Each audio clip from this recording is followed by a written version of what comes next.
This is TWiT. Windows 11. Woohoo! Hooray. Woo! So you weren't even able to update your Windows while you were on the boat.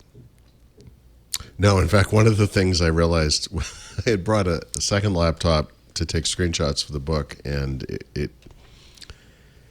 I had used it to do that Rufus install before, so it wasn't really a super clean version of Windows 11 like I needed, so I actually wasn't able to take screenshots. Because you couldn't get any of the updates you needed to clean it up. Yeah. So that was on me. I also wanted to test Android 13 on my Pixel, and I didn't dare, install that until I got home. I did, actually, I did that from the hotel in Seattle when we got back to Seattle. There you go. And wiped out the lab. In fact, I did both there. Oh, good. You get back to civilization and everything just works fine. It was nice, It was interesting hitting a website and having it actually load. That was So you wrote the review of 22H2 before you left? I don't remember when I wrote this. I might have written it while I was there. The dateline is the 22nd, so I'm thinking you filed it might have been while I was on there. the trip. Yeah. So I had written a series of articles about all of the new features, and then I decided to kind of collate this into a review. And, as Mary Jo has pointed out many times, not a lot of big stuff going on in here. I think the only feature that edges a little bit into major feature territory is the new snap functionality, which I think is fantastic. And you could make an argument, I guess, for live captions and maybe some of the accessibility stuff. But yeah, most of it is a drip, drip, drip of very small functional additions. And, if we're being honest with ourselves, just an abject ignoring of the many complaints Windows 10 users have made about Windows 11. And in some cases, not ignoring, just coming out and saying, yeah, we're not doing that. Yeah, we heard your feedback. Thank you. No, thank you for that. We hear you. We know you want the taskbar to be better. It's not going to be better. No. It's kind of like Instagram saying, yeah, we know you don't like it, but too bad. That's fine. It's fine. We don't like it either. We don't like it either, but, I would have cited MTV and said, things change. That's the way the world works. So Windows 11 is interesting because there's some pros and cons, and that hasn't changed. I use it on all of my computers. I prefer it. I like the look and feel. I really do like it. I have to agree with some of the complaints. There are negatives. I mean, they've made it very hard for people to not sign in with a Microsoft account. And there are good reasons for Microsoft wanting you to do that. There are good reasons for you wanting to do that as a user. But I feel like very strongly that people should have that choice, and they're just not interested in choice. Yeah. And I think that's kind of what Windows 11 is all about. They have wanted Windows to be simple like a mobile operating system for a long time, and they're taking steps.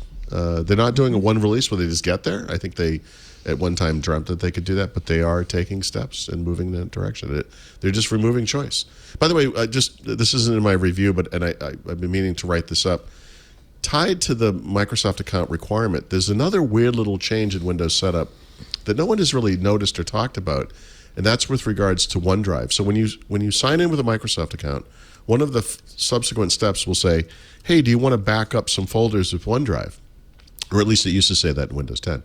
And you got a choice. You could say, yeah, the desktop, documents, and pictures, or any combination of those. Yes, I'll back those up to OneDrive. And the idea is that if you do that across multiple PCs, say with your pictures folder, you'll have the same pictures on each PC in the pictures folder, right? Because it's backing up to the cloud and syncing to all of your devices. And again, some people may find that very valuable. I don't actually use those folders, but it's a useful thing. But it's something they're taking away the choice on. And so in Windows 11 22H2, at least in the Home Edition, there's a matrix somewhere I've written down, but I don't remember it exactly. But in 22H2, I want to say, if you have Pro, you have the choice, but you can't choose folders anymore. That was in the previous version. And then with Home, you don't even get the choice. Those folders are backed up, whether you want them to be or not. And so you can change it after the fact. But again, they're kind of slowly dripping away choices. And some of them are high profile, like the Microsoft account thing. Some of them are a little less well known, like the thing I just mentioned. But this is kind of the Windows 11 vibe. Like they're getting rid of choice. Your conclusion is it's not for enthusiasts. It's not for It's for just getting things done. Crowd. Yeah, well, it's for normal people, right? So mainstream people, non-technical people. But for years, and certainly the people who listen to this show, Windows has been a good choice for enthusiasts. Because Microsoft has always had to have it both ways. There were always multiple ways to do things. This is the difference between Microsoft and Apple, or the Windows and the Mac back in the day. If you could do it on the Mac, there was one way to do it. If you could do it on Windows, there might have been 13 ways to do it. There are still examples of that in Windows. Windows Search, there are at least 7 entry points I can think of off the top of my head. But by and large, that kind of thing's going away.